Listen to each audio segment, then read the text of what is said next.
mengenai takdir, ya.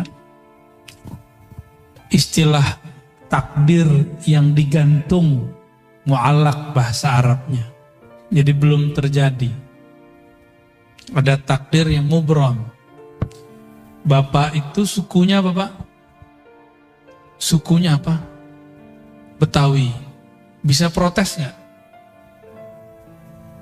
Coba saya lahir jadi orang Arab, gitu, bisa nggak? Nah, itu namanya mubram. Ya, itu menurut ilmu akidah nih ya. Ini ada versi lainnya ntar. Karena kalau dalam kitab begitu aja, yang kitab ilmu akidah. Tapi dalam kitab ilmu ma'rifatullah itu lain lagi. Ya, ada yang lebih dalam dari itu. Kita ini ditakdirkan hidup di akhir zaman. Bisa nolak nggak? Bisa nolak? Udah terima aja. Itu namanya takdir mubram. Lahir pengennya kulit kayak orang Korea ya. Ya. Nggak enak juga kali.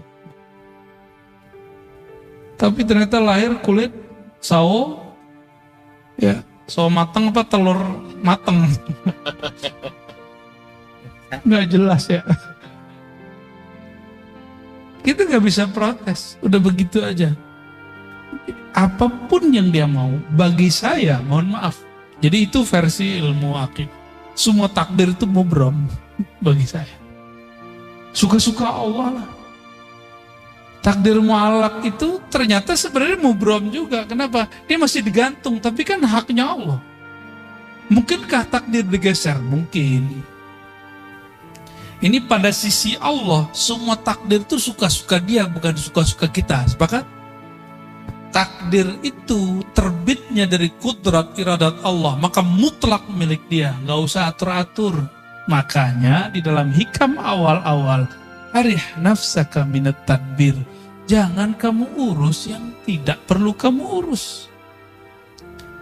Ahli akidah mencoba menteorikan itu karena banyak orang protes. Ini takdir bisa dirubah nggak segala macam ya.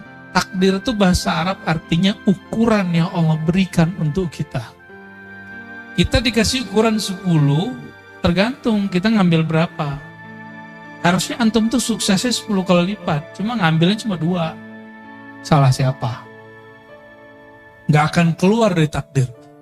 Ada kesalahpahaman memahami takdir. Takdir itu cuma 4. Apa aja?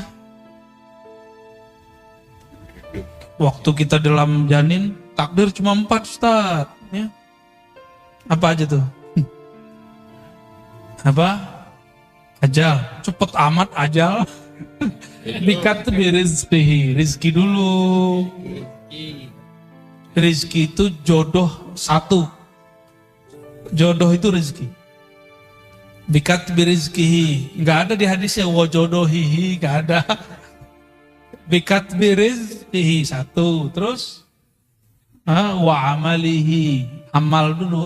Ngapain kamu nanti? Itu amal bahasa Arabnya. Terus yang ketiga apa? Wa ajalihi, baru ajal. Jangan langsung ajal, Pak. Cepet amat mau ajal aja ya. Baru yang keempat, syaqiyun au sa'id. Dia nanya ahli surga apa neraka. Gitu. Bahagia di surga atau sengsara di neraka. Itu maksudnya, bukan bahagia di dunia, bukan itu. Banyak yang salah terjemah itu. Syaqi, dia sengsara masuk neraka, atau sa'id, dia bahagia masuk surga. Tuh ini aja udah panjang aneh jelasin. Antum mau nambah lagi pertanyaan. Rezeki, saya mau tanya. Kalau kita waktu kecil dulu gak punya gaji, rezeki datang gak? Dianterin oleh mak kita ya gak? Bener? Waktu sekolah dulu kita dibayain orang tua kita. Dianter gak? Dianterin. Dianterin rezeki itu. Cuma karena setiap hari kita melihat orang berangkat kerja, pulang, berangkat, pulang, berangkat, pulang. Orang mengira rezeki dicari. Sejak kapan rezeki dicari? Allah tuh bagi-bagi doang, Pak. Kita nggak pernah nyari rezeki. Kita cuma nunggu dan ngambil. Nunggu, ngambil. Nah, time nunggunya inilah skill. Skill yang punya orang bisnis.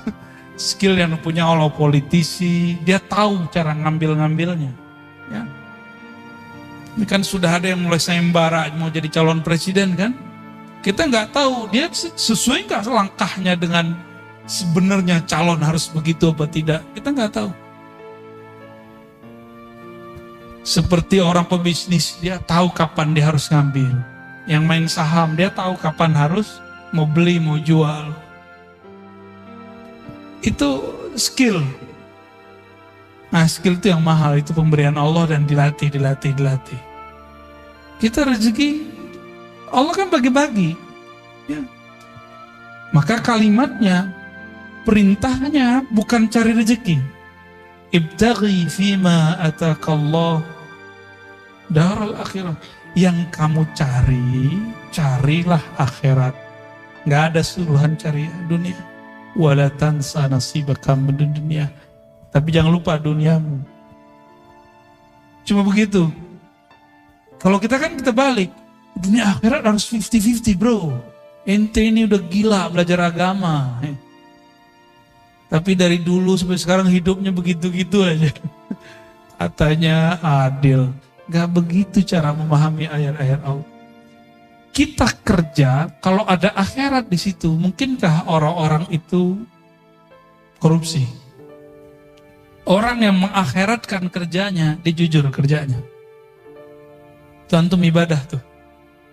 Orang yang niat ketika bekerja, dia ingin menafkahi keluarganya, ingin bantu orang sekitarnya. Maka orang itu dihitung ibadah. Itu yang disebut mencari akhirat. Tapi jangan lupa bagianmu di dunia. Jadi kita juga harus saving untuk diri sendiri dan keluarga. Itu maksudnya. Jangan dibalik. Carilah dunia. Jangan lupa akhirat. Nah, nggak tahu nih ayat baru ini. Saya boleh sebut tuh ayat-ayat setan. Itu ayat setan, Pak. Dai-nya dai setan itu. Nauzubillah min dzalik. Allah bilang cari akhirat, dia bilang cari dunia. Setan gak tuh? Mohon maaf nih. Kan dai itu dua aja. Dai ilallah sama dai ila ghairillah. Dai kepada Allah atau dai kepada selain Allah. Dua aja dai. Dai artinya orang yang mengajak. Orang yang mengajak pulang kepada Allah, mengenal Allah, atau orang yang mengajak kejar selain Allah. Dua aja. Jauh-jauh ke Ka'bah minta fulus. Aduh ya Rabb. Jauh-jauh ke Ka'bah minta rezeki, minta jodoh. Boleh sih gak apa-apa. Cuma kayaknya buang-buang duit. Kalau minta jodoh ke sana, mending lamar orang langsung enggak. Langsung beres tuh, emang pesta-pestanya lumayan tuh ya. Sekampung gak habis tuh. Kecuali antum di gedong ya, lain cerita. Jadi takdir itu ukuran yang Allah berikan kepada kita. Lalu Allah titipkan di dalam diri ukuran lain yang disebut kasab. Laha ma kasabat wa alaiha maktasabat. Laha positif. Dia akan memperoleh prestasi yang dia usahakan. Wa alaiha maktasabat. Dia akan kena hukuman terhadap apa yang dia kerjakan. Nah, kasab. Maka dalam akidah Imam Asy'ari Ahlus Sunnah wal Jamaah, Imam Asy'ari ini murid Imam Junaid juga. Apa kata beliau? Allah kasih satu sir di dalam dirimu bernama kasab.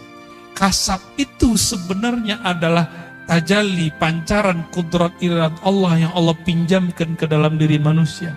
Maka di saat dia faham kasabnya dia kemudian mengatakan, aku bisa begini pun karena Allah juga yang memberi.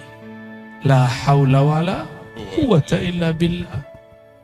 Maka ketika dia mendapatkan sesuatu, dia girang untuk berbagi kepada hamba-hamba Allah. Ya. Nah itu takdir. Jadi takdir itu Bapak Ibu, ada takdir Lauh Mahfuz. Itu jadi bukan qada azali, qadar hadis, enggak. Yang tepat ya, yang tepat secara ilmu ma'rifatullah, qada qadar sama. Qada qadar ini saya mau ngambilnya yang pakai sinonim. Itu tertulis di Lauh Mahfuz. Lauh Mahfuz itu, lauh bahasa Arabnya papan tulis. Cuma kan yang di langit itu bukan papan, Pak. Ya, makhluk yang tercipta dari nur, tapi di situ tertulis ada lembaran-lembaran seperti dedaunan-dedaunan cahaya. Di situ tertulis, ini namanya Pak Fulan, Ibu Fulan, Puan Fulan, Tuan Fulan. Tulis di situ. Namanya sudah ada. Oke, itu makhluk nggak? Lauh Mahfuz makhluk nggak? Maka takdir yang tertulis di Lauh Mahfuz semuanya makhluk. Cuma bedakan, ilmu Allah makhluk nggak? Ilmu Allah bukan. Ilmu Allah azali. Jadi yang azali itu ilmu Allahnya, sedangkan suratan takdirnya bukan azali. Azali itu tidak berawal, tidak dicipta, itu azali. Semoga pusingnya. Tuh, salah siapa nanya bab begituan? Ya. Namun apa kata Allah? Kataba ala nafsihi rahmah. Di Lauh Mahfuz tertulis hukum takdir. Orang yang baik dapat balasan kebaikan, orang begini ya begitu. Itu hukum takdir. Sebab akibat itu Lauh Mahfuz. Hukum sebab akibat. Jadi adakah hukum sebab akibat di dalam Islam? Ada. Allah akui disebut kita hari ini sunnatullah atau disebut hukum alam. Allah akui. Tapi kata ba'ala nafsih rahmah. Allah tetapkan pada dirinya, pada zatnya rahmah, kasih sayang, mengalahkan semuanya. Mengalahkan semuanya. Allah nih. Maka Allah mengatakan Ar-Rahman ala arsyistawa. Dia yang maha pengasih. Penyayang itu bersemayam, meratakan, memenuhi semua aras. Dan aras itu meliputi alam semesta. Tubuh ini diliputi oleh aras Allah. Tubuh antum semua diliputi oleh aras Allah. Aras itu diliputi Ar-Rahman. Berarti diri kita ini di sisi arasnya Allah itu liputan rahmat. Jadi jangan bawa hukum takdir ke Allah, namanya keadilan. Jangan cari keadilan kepada Allah. Jangan cari hukum sebab akibat kepada Allah.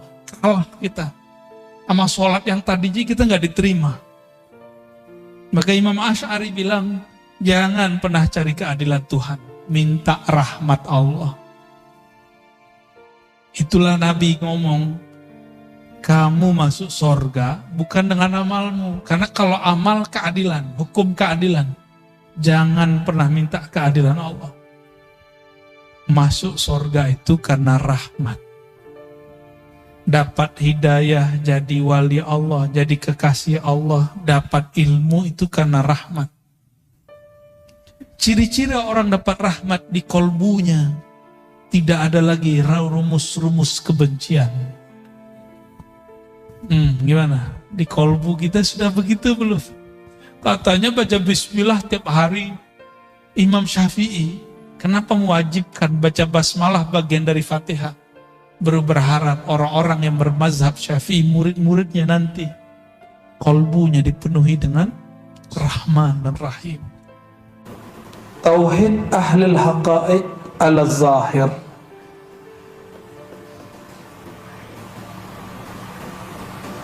Ini kalau saya menyebutnya tauhid para salik. Kalau yang pertama tadi masih ada raghbah warahbah. Ya. Jadi kalau tauhid awam biasanya pakai ngancem. Was lo kalau nggak sholat, gitu. Itu ngancem. Itu tauhid orang. Kalau tauhid orang yang salik, diajarin jangan sholat mengharap surga, juga bukan jangan meninggalkan maksiat takut neraka. Mulai. Tapi karena harap yang punya surga, segan kepada yang punya neraka. Mulai diajarin begitu. Itu tauhid salik. Di sini disebutkan ahlul haqaiq ala zahir, setingkat dikit di atas orang awam.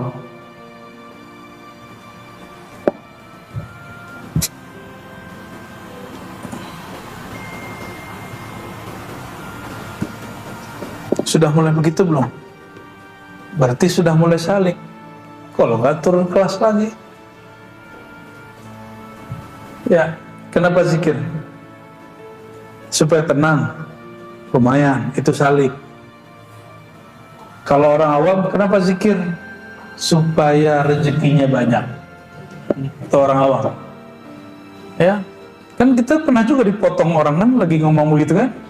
Habib lagi yang motong, tapi kami udah baikan sih habis itu. Ya, akhirnya kita tegur, bedakan manfaat, faedah dengan tujuan. Ya, alhamdulillah dia terima. Maka kami baik-baikan aja, cuma orang aja yang ngadu-ngadu kan, mumpuk karena sekarang lagi ramai bab habaib nih, videonya dinaikin lagi. Ya salam ya.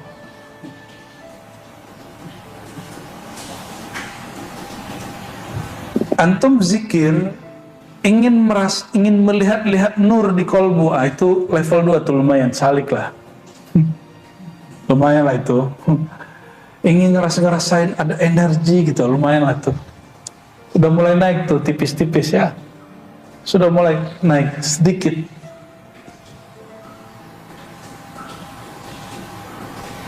Maka ada tauhid yang ketiga. Jadi tauhid yang kedua berarti menyembahnya bukan lagi karena ancaman, bukan lagi karena harapan pahala. Itu tauhid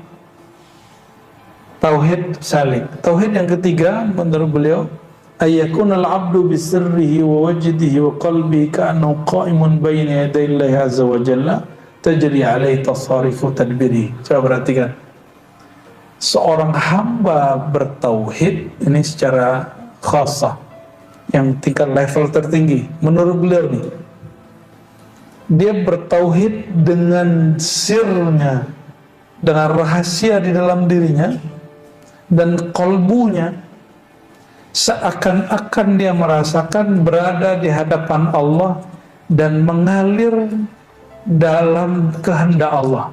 Tajri alaihi tasarifu tadbiri. Jadi dia apapun yang terjadi, yang dirasakan ini gerakan dari Allah Subhanahu wa ta'ala, ketentuan dari Allah, dan dia menerima. Maka saat ada orang minta wirid kepada saya, gimana caranya jadi kekasih Allah? Ngeri kali tuh, pengen jadi wali dia. Aduh, yang gampang kan pakai hadis tuh. Ya, apa kata Nabi SAW? Lam yazuk ta'mal iman man lam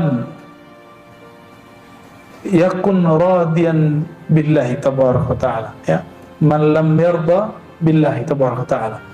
Tidak merasakan manisnya iman kalau orang tidak ridha. Maka saya kasih wirid raditu billahi rabba. Baca anak-anak TK itu, anak-anak kecil itu. Ternyata itu asbab orang jadi wali.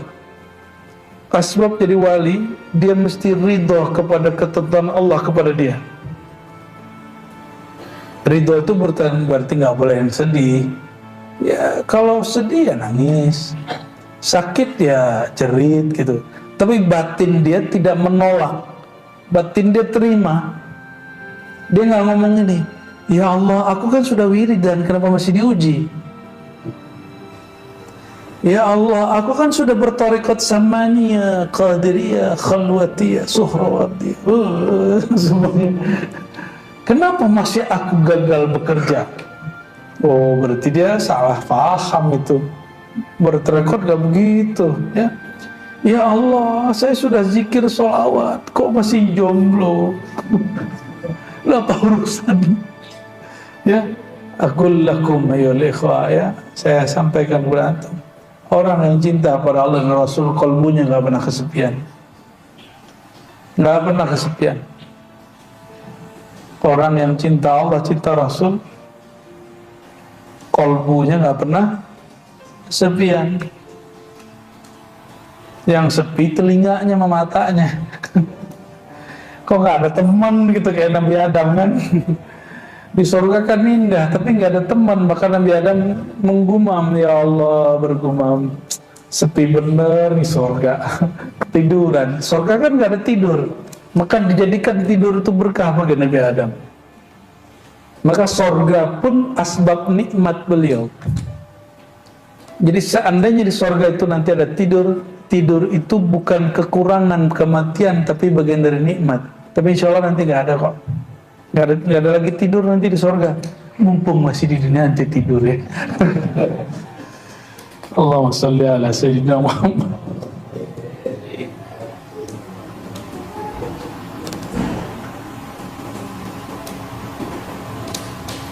Kenapa kita mesti merasakan bahwa kita ini dalam aliran takdirnya Allah? Ini bukan fatalis.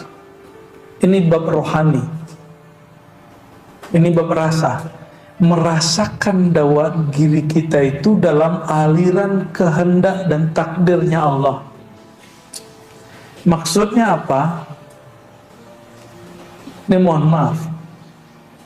Salah satu kemanjaan seorang pasangan kepada pasangannya, dia merasa ingin diperhatikan, ingin ditarik, ingin dipeluk, segala macam, ingin dikuasai, gitu.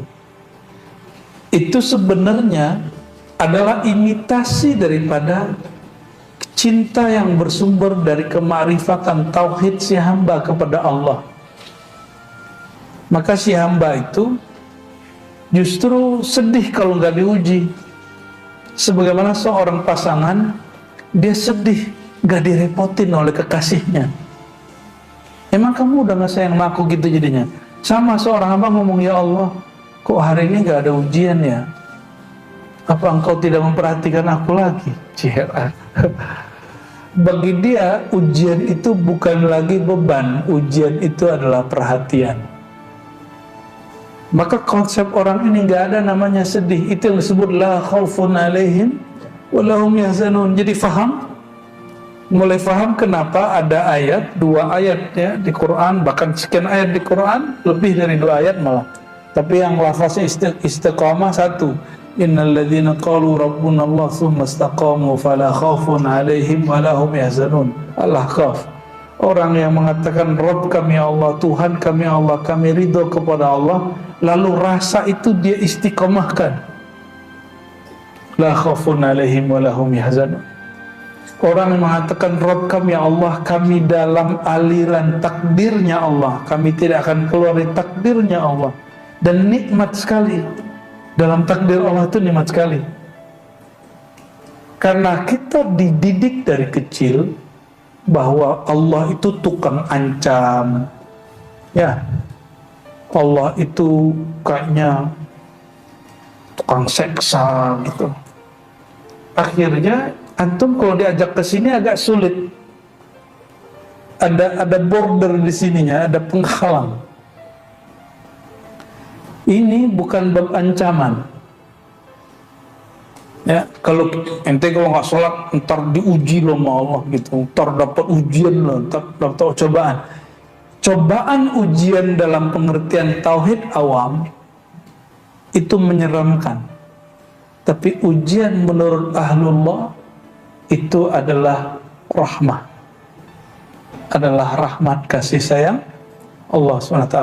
Maka jika disebut asyadun nas balaan al-anbiya, orang yang paling banyak ditempa itu para nabi, lalu orang yang mirip dengan nabi, para aulia, para ulama.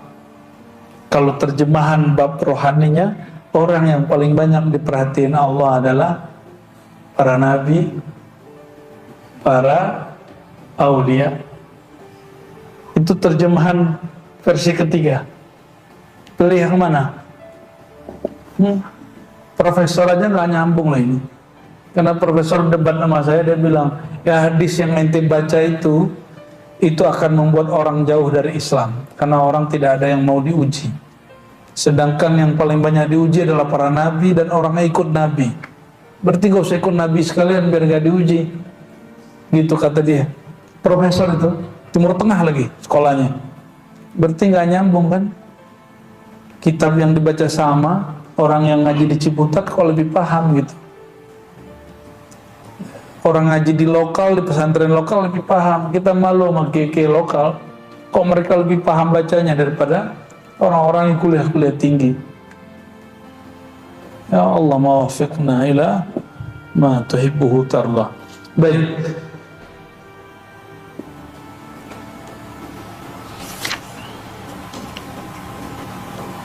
Ini ada kalimat Imam Shibli yang sangat membingungkan orang yang bingung, ya. Qala rajulun li Shibli. Bertanya seseorang kepada Imam Shibli. Shibli ini siapa? Abu Bakar Ash-Shibli ini siapa? Ada yang tahu? Teman Al-Hallaj. Al-Hallaj yang mati dibunuh karena dituduh sesat. Shibli nggak dituduh sesat, tapi dituduh mabuk. Imam Shibli murid Imam Junaid, Hallaj pun murid Imam Junaid. Imam Shibli memuridkan aqidah daripada gurunya, tapi kemudian dia diberi rasa sendiri oleh Allah. Dia ditanya tentang apa itu tauhid. Apa kata dia?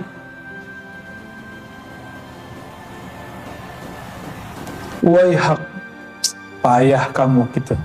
Nanyanya kok berat-berat gitu ngomong. Man ajaba anit tauhid bil ibarati fahuwa mulhid. Ini perhatikan. Siapa yang mengibaratkan tauhid dengan kata-kata, maka dia akan terjebak pada ilhad, pemingkaran, bahkan ateis. Waban asyara ilaihi, siapa yang mengisyaratkan Allah dengan isyaratnya, fahuwa sanawi, dia menjadi penyembah berhala. Allah kok bisa ditunjuk di satu arah? Kok bisa diisyaratkan dengan suatu simbol? Berarti Allah berupa. Allah ada rupanya. Maka orang yang mengisyaratkan Allah dengan sesuatu, dia sama dengan apa? Penyembah berhala. Ini menurut Imam Shibli. Ini kalam Shibli, nggak masuk, bukan kalam akidah ya. Ini kalam orang lagi sedang mabuk. Ini kalam ahli kelompok yang ketiga. Wa man sakata anhu, tapi jika kamu diam, tandanya kamu jahil. Serba salah sama dia. Kita ibaratkan tauhid, ditanya tauhid itu apa? Kita jawab, kata dia, ente mulhid, ente ingkar. Kalau kita kasih isyarat, kamu penyembah berhala. Jika diam, salah lagi sama dia, ente jahil katanya. Serba salah mahala sini, kayak perempuan lagi dapat katanya. Tapi ini bukan lagi dapat, justru dia betul, dia lagi dapat ma'rifatnya. Wa man wahama annahu wasilun falaysa lahu hasilun. Siapa yang mengklaim dirinya telah wusul kepada Allah, telah sampai, dia tidaklah mendapatkan hasil. Wa man awma ilaihi fa huwa 'abidun wathanin. Siapa yang mencoba memberikan isyarat simbol-simbol tentang Allah, maka dia telah merupakan Allah dalam satu bentuk. Fa huwa 'abidun wathanin. Dia penyembah berhala. Wa man nataqa bihi fa huwa ghafilun.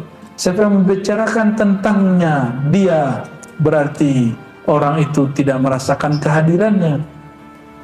Wa man zanna annahu qarib. Ya, maksud dia apa nih? Jadi ente kalau baca subhanallah, bagi halat saat dia lagi ngomong gini, itu orang lalai. Allah kan nggak pernah lalai, nggak pernah hilang dari kita. Ya, yang mengatakan ya Allah, bantu kami ya Allah, berarti dia nggak ngerti Allah lagi bantu dia. Ini yang ngomong siapa? Ini tauhid versi orang majzub. Orang apa? Orang majzub ya begini, maka Hallaj ini mengambil kalam dia mesti waktu dia sedang sadar. Lalu ada kalimat wa man zanna annahu qarib fa huwa ba'id. Siapa yang mengira dia dekat kepada Allah, dia sebenarnya jauh. Karena sejak kapan Allah perlu kedekatan hamba?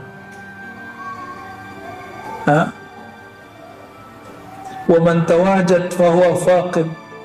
Siapa yang merasa mendapatiku, dia mendapati kekosongan. Ribet kan ya orang begini?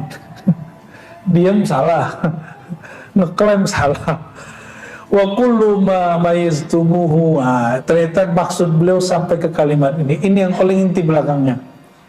Wa kullu ma mayyaztumuhu bi'awhamikum wa adraktumuhu bi'uqulikum fi atammi ma'anikum fa huwa masrufun mardudun ilaikum muhdathun masnu'un mithlukum.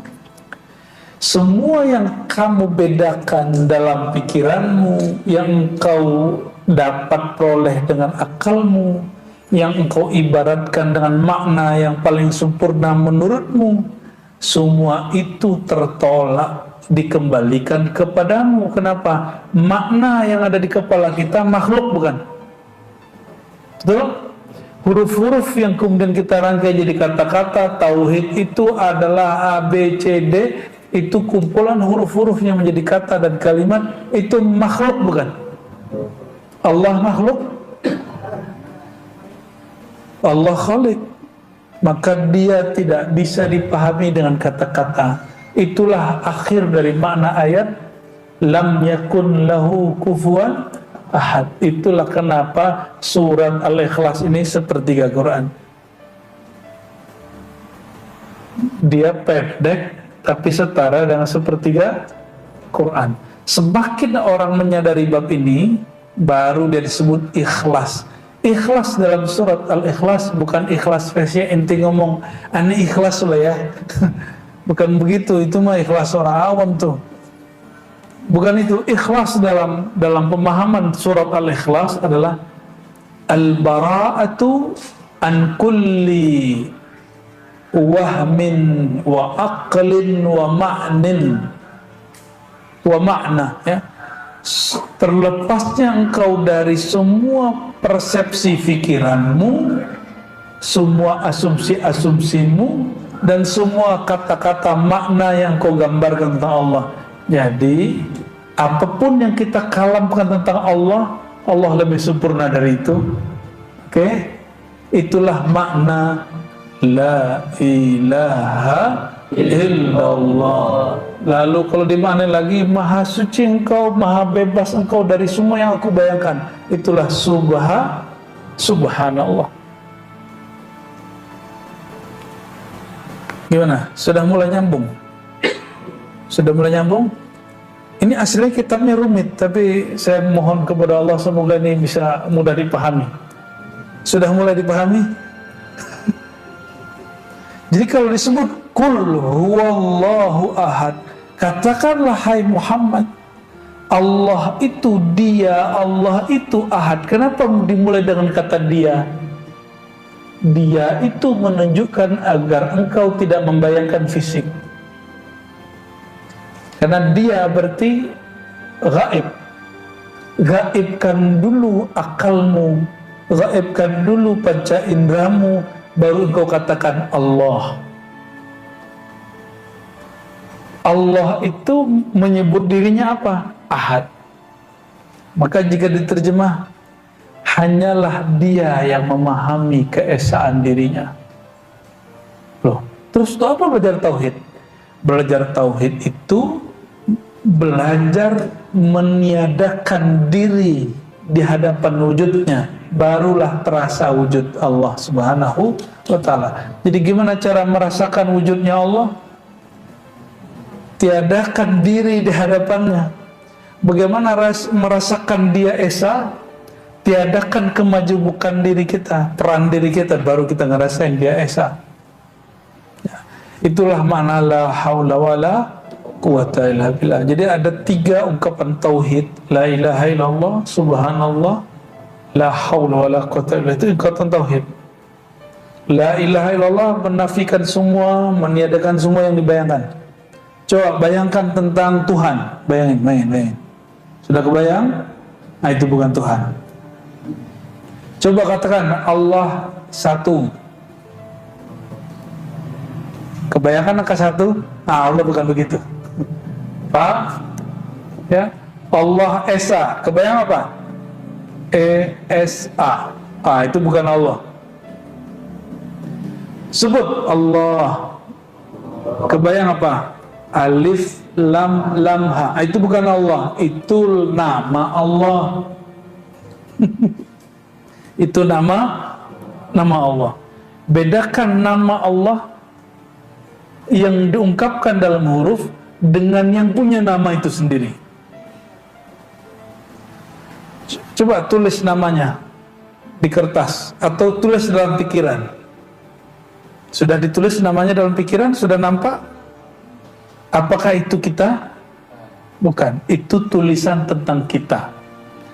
Jadi kalau ada lafaz Allah, itu bukan Allah, itu nama yang menyimbolkan tentang Allah. Jadi kalau antum, ini mohon maaf, ini jangan, makanya udah talqin jangan belagu dulu. Itu baru memasukkan nama. Rasanya dirasakan oleh kolbu, itu baru nama. Dan kita tidak menyembah nama. Menyembah nama naqisun, bukan syirik. Saya nggak sepakat dengan orang mengatakan syirik, karena nama tidak terpisah dari yang punya nama. Maka man abidallah ka ismin fahuwa naqisun fil ubudiyah. Ini kaidah, ya. Kaidah yang baru dibuat malam ini. Karena di kitab-kitab ditulis man abidal isma fahuwa musyrik. Kencang bener ente ya. Siapa yang menyembah nama syirik, itu orang terlalu keras. Nabi gak begitu mengajarnya. Orang yang menyembah nama, dia belum sempurna. Bukan berarti dia musyrik. Kan nama tidak pernah terpisah dari yang punya nama. Ya toh, nama Allah, coba nama antum pernah pisah nggak dari dirinya? Maka kalau ada orang menghujat nama kita, kita marah nggak? Ya, ditulis nama terus dicoret, marah nggak? Bahkan namanya dipindahin ke batu, nih kamu nih, diinjak batunya, marah kan? Marah kita. Ya, mohon maaf, yang muncul antum foto terus diupload di sosial media, di Facebook, Instagram, atau TikTok, itu gambar kita, tapi itu bukan kita loh. Paham? Gambar kita, foto kita, itu bukan kita sendiri. Maka foto Ar-Razi bukanlah Ar-Razi. Jadi kalau ada orang menghujat video saya, itu bukan menghujat saya, itu menghujat si video. Indah tuh hidup begitu. Makanya saya nggak stres hidupnya, alhamdulillah. Ini baru dikata-katain dikit, statusnya nggak disepakai ke temannya, langsung stres. Karena terlalu menghayati kehidupan. Jangan terlalu nyatu-nyatu amat dengan sosial media, ya. Itu terpisah sama kita. Nama kita itu bukan kita yang sempurna. Dia hanya bagian dari diri kita dan dia bukan kita semuanya. Oke? Maka bayangan tentang Allah bukanlah Allah. Lalu Allah itu gimana? Habis bagaimana, habis bayangan-bayanganmu, habis semua asumsimu tentang Allah, engkau barulah diberi rasa bertuhan kepada Allah. Jadi tiadakan dirimu, tiadakan rasamu, habis rasa, habis semua, baru Allah kasih rasa dari dia. Habiskan persepsi tentang Allah, baru Allah beri persepsi tentang dia. Habiskan teori tentang Allah, baru Allah kasih teori yang benar tentang dia. Ya.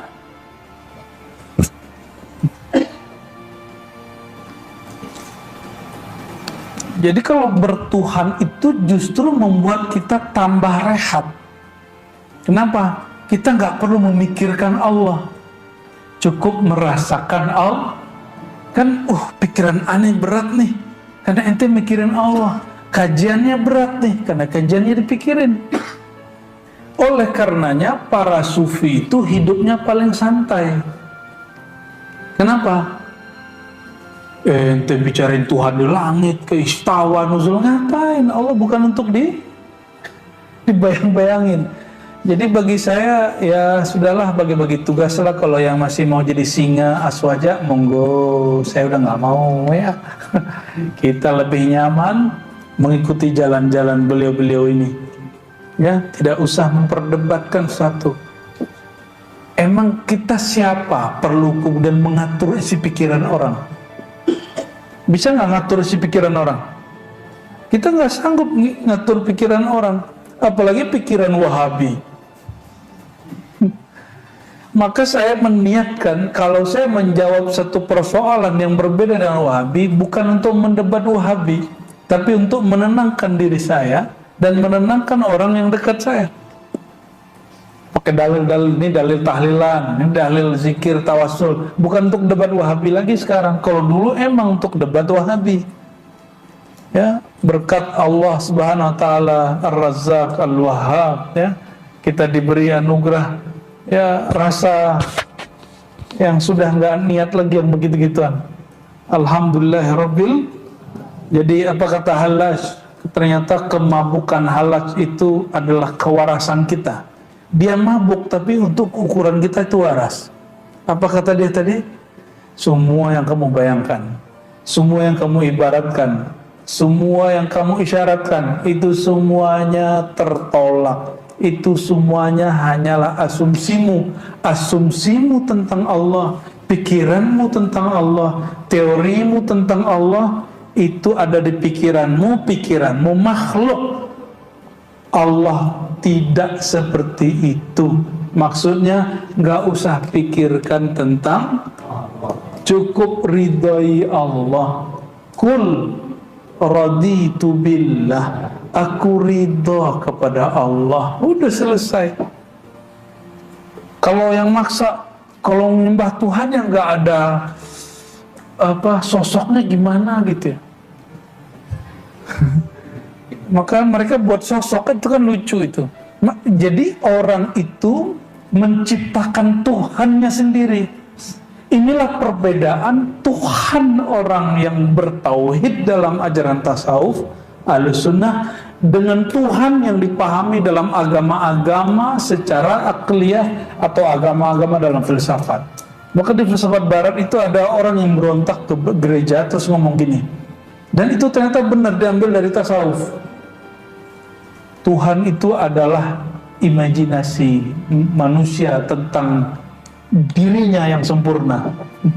Makanya, ini kata mereka ya, makanya Yesus di barat itu putih, Yesus di Afrika hitam, Yesus di Cina sipit, Yesus di Jawa sawo mateng. Itu kata mereka, saya nggak. Itu yang ngomong filosof Barat yang mereka tadinya orang gereja.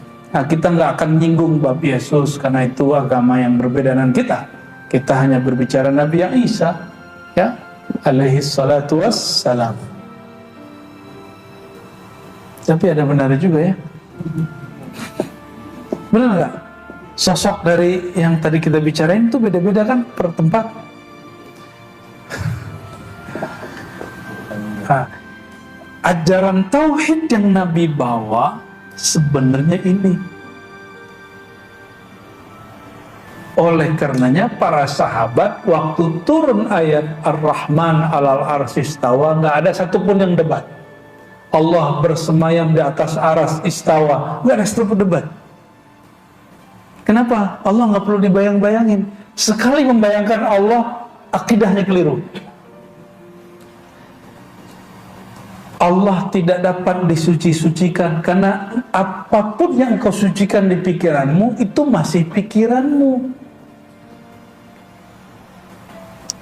Itulah kritik Ibn Arabi kepada sebagian ulama Ahlus Sunnah yang merasa paling benar. Tapi dia mengingatkan, Ahlus Sunnah nggak begitu loh bro gitu. Ahlus Sunnah itu laisa kamitslihi syai', melepaskan asumsi tentang Allah selepas-lepasnya. Tadi kita sudah simulasi ya, bayangkan sesuatu, sudah, Allah nggak begitu. Tuliskan lafaz Allah di pikiran, Allah, alif, lam, lam, ha, a, l, l, a, ha, huwa, ha, waw. Itu nama Allah, bukan Allah. Nama yang antum gores di dalam pikiran. Maka nanti jika zikir terus Allah izinkan ada lafaz itu di kolbu, itu bukan Allah, itu nurnya kolbu. Ya, itu nurnya kolbu. Ya.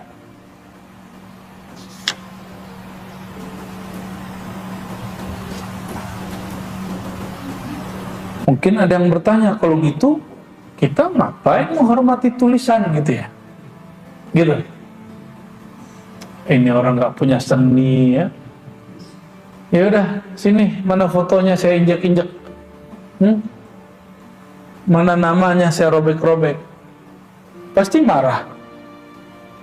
Itu salah satu sifat jalaliyah yang Allah tajallikan kepada kita. Makanya kita marah jika foto yang ada di Facebook itu, di Instagram itu, di TikTok itu kemudian di-unlike sama orang, dihujat sama orang. Kenapa? Kita merasa itu tidak, itu nama, itu wajah terhubung dengan kita. Ya. Jadi nama beda dengan yang punya nama, tapi di hati adalah lain. Ya. Bagian yang itu bagian Buya Zulaswi itu nanti tuh di kajian Kifayatul Awam ya. Insya maka kajian kita kitab Kifayatul Awam dia mesti diturunin grade-nya ke akal, nggak boleh pakai ini. Tujuannya nanti baru sampai di sini. Supaya apa? Supaya akalnya jalan dulu, jalan kaidah, ujungnya qaidatun bila qaidah, maqamun bila maqam, halun bila hal. Maqam tanpa maqam, hal tanpa hal, kaidah yang sudah dilepaskan dari semua kaidah.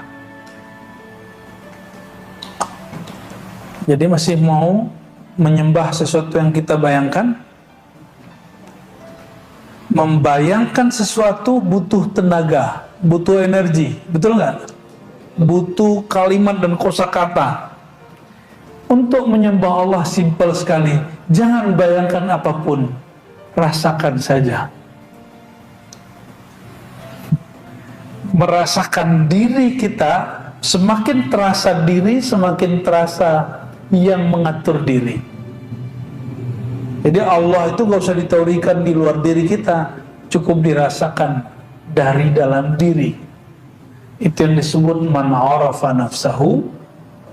Siapa yang merasakan dirinya, semakin dalam dia merasakan siapa dirinya, semakin dekat dia kepada Allah yang menciptakan dirinya. Itu maknanya ya.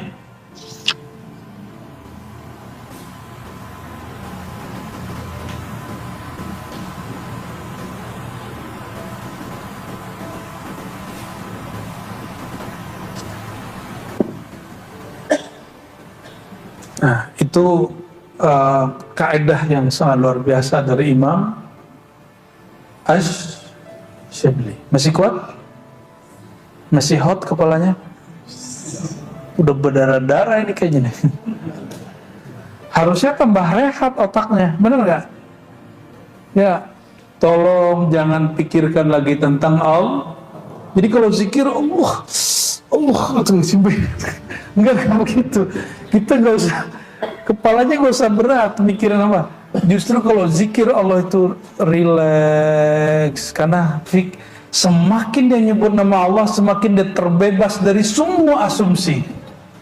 Oleh karenanya saya pastikan orang yang sering mengingat Allah, dia semakin rehat, semakin rileks, semakin bahagia, semakin tidak terbebani hidupnya. Walaupun ujian dia banyak.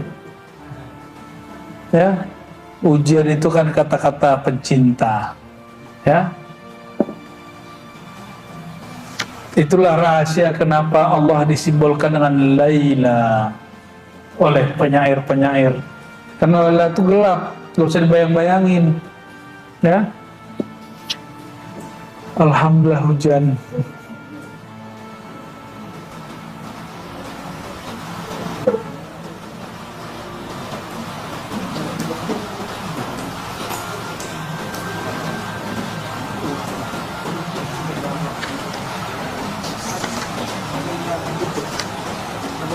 Oke, barangkali itu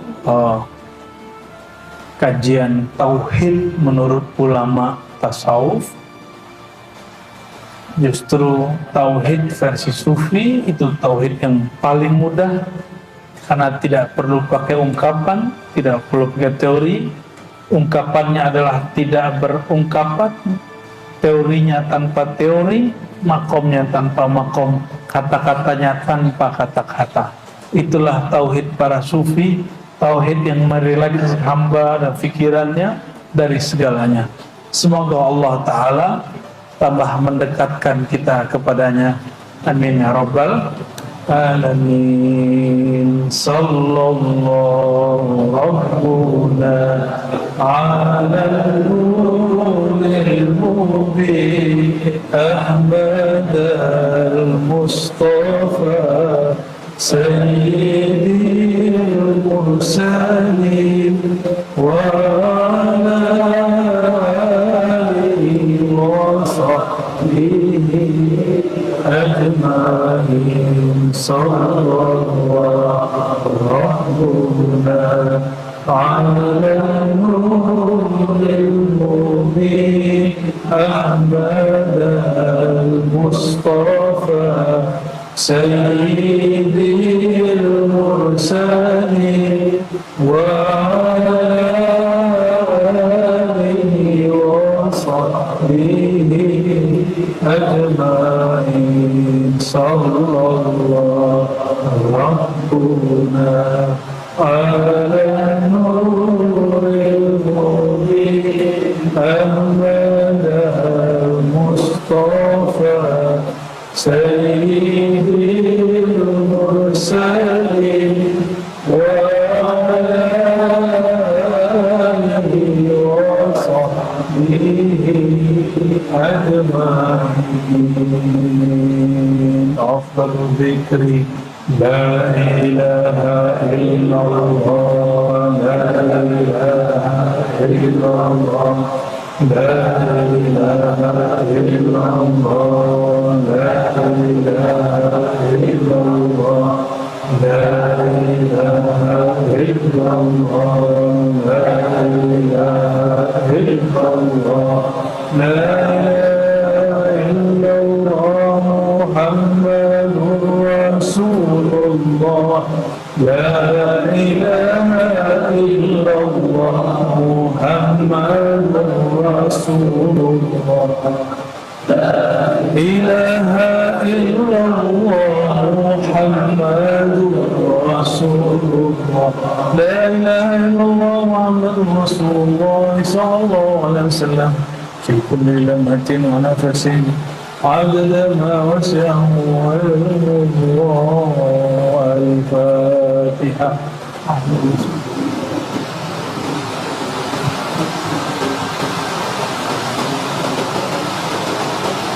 Subhana rabbika rabbil izzati amma yasifun wa salamun walhamdulillahi rabbil alamin. Mohon maaf salah kurangnya. Assalamualaikum warahmatullahi wabarakatuh.